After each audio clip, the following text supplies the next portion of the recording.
चारधाम यात्रा, वो भी सिर्फ 10,000 रुपए में। Is it possible?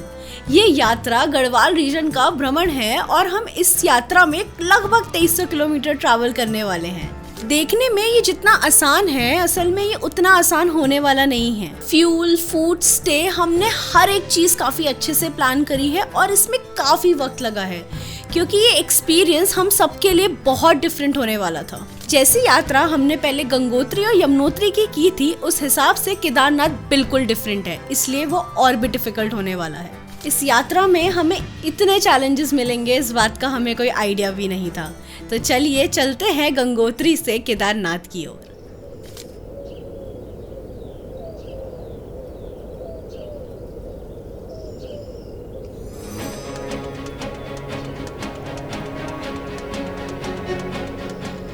Hello, namaste and welcome back to another episode of Chardham Yatra. आज हमें रोड्स पे निकले लगभग 1 हफ्ता हो चुका है और कुछ दिन तो हमने रिकॉर्ड ही नहीं करे, क्योंकि ये यात्रा अब एक ट्रैवल जर्नी और एक एक्सपीडिशन से भी ज़्यादा ऐसा एक्सपीरियंस बन चुकी है जो लाइफ टाइम हमारे साथ रहेगा।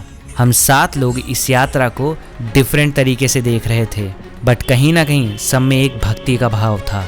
मगर ये यात्रा है तो एडवेंचर भी होगा ही।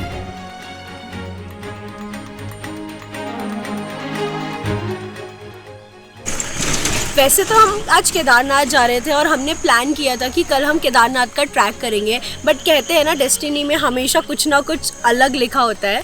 तो हम रास्ते में जा रहे थे and we saw this village which is known as Ratladhar, and ये इतना सुंदर था तो वी थॉट कि क्यों ना यहीं पे अपना स्नैक्स बनाए और यहीं पे अपना टेंट वेंट लगाए, आज यहाँ कैंप करें। So we ended up here at Ratladhar and हम सुबह कल सोनप्रयाग के लिए निकलेंगे।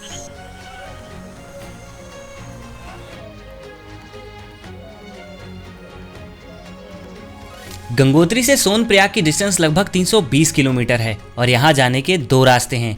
एक रास्ता वाया टिहरी जाता है और दूसरा रास्ता वाया घनसाली, और हमने घनसाली वाला रूट लिया। हम ये यात्रा पीक सीजन में कर रहे थे, मगर हमें इस रूट पे बिल्कुल भी ट्रैफिक नहीं देखने को मिला और ये रूट काफ़ी ऑफ बीट प्लेसेस से होके भी गुजरता है, जहाँ आपको कई लैंडस्केप्स भी देखने को मिलेंगे। क्योंकि ये पूरा का पूरा रास्ता सिंगल लेन रोड है, तो यहाँ पे डेवलपमेंट उतनी पीक पे नहीं है, इसलिए यहाँ पे उत्तराखंड के कुछ ऐसे गांव भी आपको देखने को मिलेंगे जो यहाँ का कल्चर आज भी संजोए हुए हैं।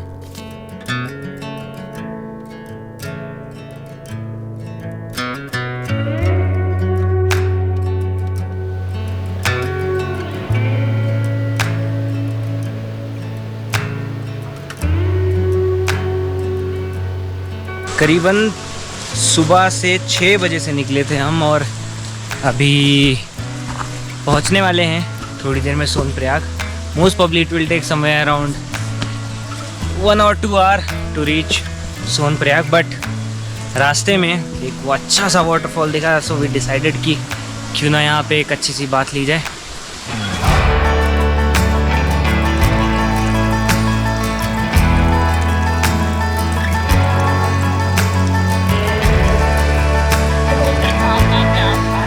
Right after taking shower in cold water, we have started our journey towards the Sonprayag. इस यात्रा की शुरुआत से ही मौसम हर पल बदलता रहा है, कभी धूप तो कभी छाँव तो कभी बारिश।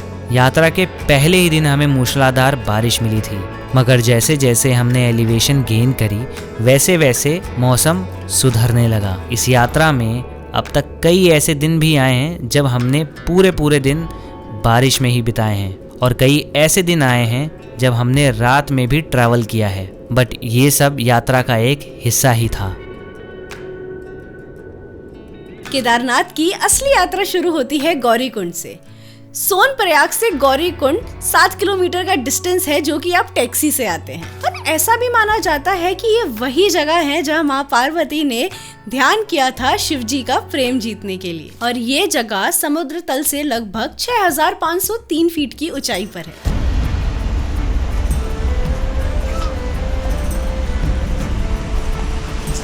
उसका जोश सर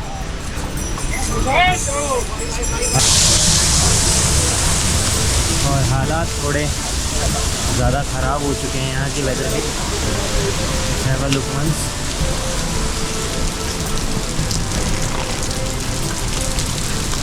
हाँ, बारिश में ट्रैक करना मुश्किल भी है और एडवेंचरस भी। हमने ये ट्रैक अर्ली मॉर्निंग ही स्टार्ट कर दिया था, but in mountains you never know कि कब बारिश स्टार्ट हो जाए। बट इस मौसम में भी यहाँ श्रद्धालुओं की भीड़ कम नहीं थी। हजारों की तादाद में बस सब एक ही धुन में बाबा केदार के दर्शन के लिए चले जा रहे थे।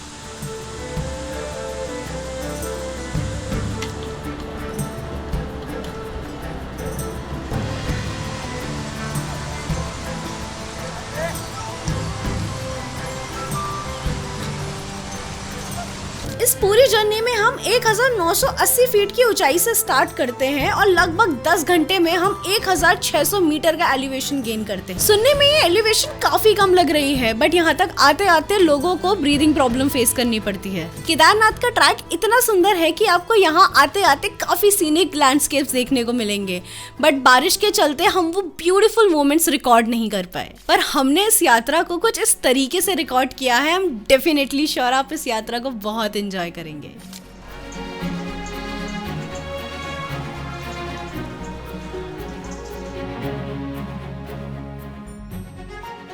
शाम होते होते मौसम खुलता है एंड अब हम स्नो कैप्ड माउंटेन पीक्स भी देख सकते हैं। अभी भीड़ भी शुरुआती कुछ किलोमीटर से कम हो चुकी है, क्योंकि जो लोग एक दिन में ये यात्रा नहीं कर पाते हैं उनके लिए बीच में कई जगहें हैं रुकने की। हम बाबा केदार यानी अपने तीसरे धाम रात में पहुँचे और थकान के चलते हमने अपने टेंट पिच करे और सो गए।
हर हर महादेव। तो नमस्ते, हम आ पहुँच चुके हैं केदार वैली एंड आप मेरे पीछे देख सकते हैं केदारनाथ मंदिर। और ये एक अलग एक्सपीरियंस है। ये वैली में आना एक अलग एक्सपीरियंस है। कहते हैं कि भोले बाबा हर किसी को नहीं बुलाते, तो शायद हम बहुत किस्मत वाले हैं कि हम यहाँ आ पहुँचे हैं। एंड ये वैली बहुत खूबसूरत है। केदारनाथ मंदिर की बहुत मान्यता है। अगर हम इसके हाइट की बात करें तो ये ऑलमोस्ट 11,000 फीट अबव है सी लेवल से। और केदारनाथ मंदिर चारों तरफ से बर्फ के ऊंचे ऊंचे पहाड़ों से ढका हुआ है। वैसे तो इस सीरीज का फर्स्ट मोटिव था कि हम कुछ ऐसा एक्सपीरियंस करना चाहते थे जो आज तक हमने ना किया हो, बट ये एक भक्ति का भाव है जो यहाँ तक आते आते और इन पहाड़ों में बीते कई दिनों में यहाँ के लिए मन में एक सम्मान और एक पॉजिटिवनेस आई है। उससे सच में सब कुछ डिफरेंट फील हो रहा है।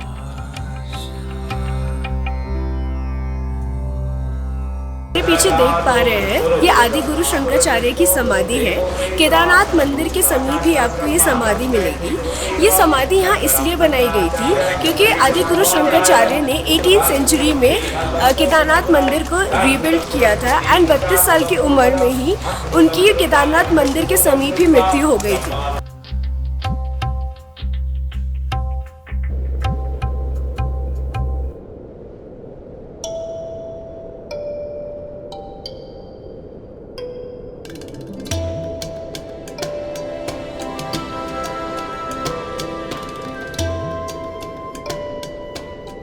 आप जो मेरे पीछे एक स्टोन देख पा रहे हैं, ये जिस केदारनाथ मंदिर के पीछे का स्टोन है, जो कि 2013 में केदारनाथ मंदिर के लिए एक ब्लेसिंग थी।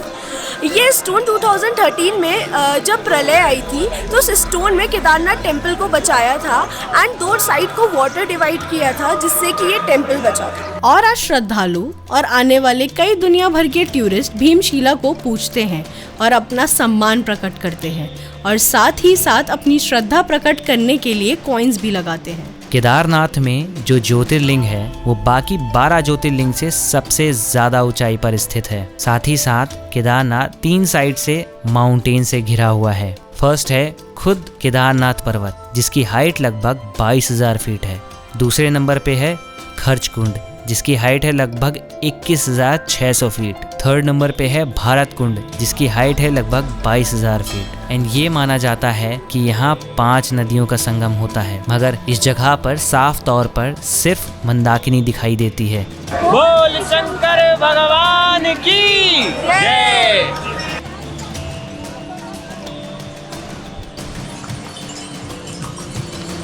केदारनाथ के बहुत ही सुंदर दर्शन करने के बाद अब हम जा रहे हैं अपने आखिरी धाम की ओर जो कि है बद्रीनाथ धाम। ये धाम लगभग यहाँ से 230 किलोमीटर की डिस्टेंस पर है। आशा करती हूँ आपको ये सीरीज बहुत पसंद आ रही होगी। ऐसी एडवेंचरस वीडियोस देखने के लिए do subscribe to our YouTube channel and follow us on Instagram. Till then enjoy the nature. नमस्ते। बोलेंगे बिल्कुल नहीं। आओ तुम आ जाओ। आओ तुम आ जाओ आ जाओ। अरे तुम रुको रुक जाओ भाई। तुम रुको, इसने ले लिया।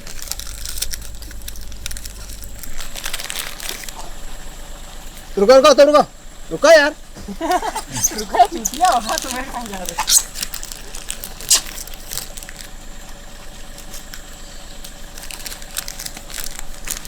छीनेंगे नहीं, अब तो समझ लो कि कितने समझदार हैं।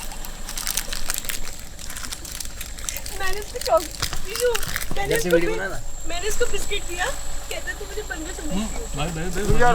अरे लैपटॉप है, आप भूल गए क्या? इतनी आसानी से जो है खा रही है कि हाथ से छीन ले। अरे इस बेचारे को तो दे दो, हमें देख रहा है वो।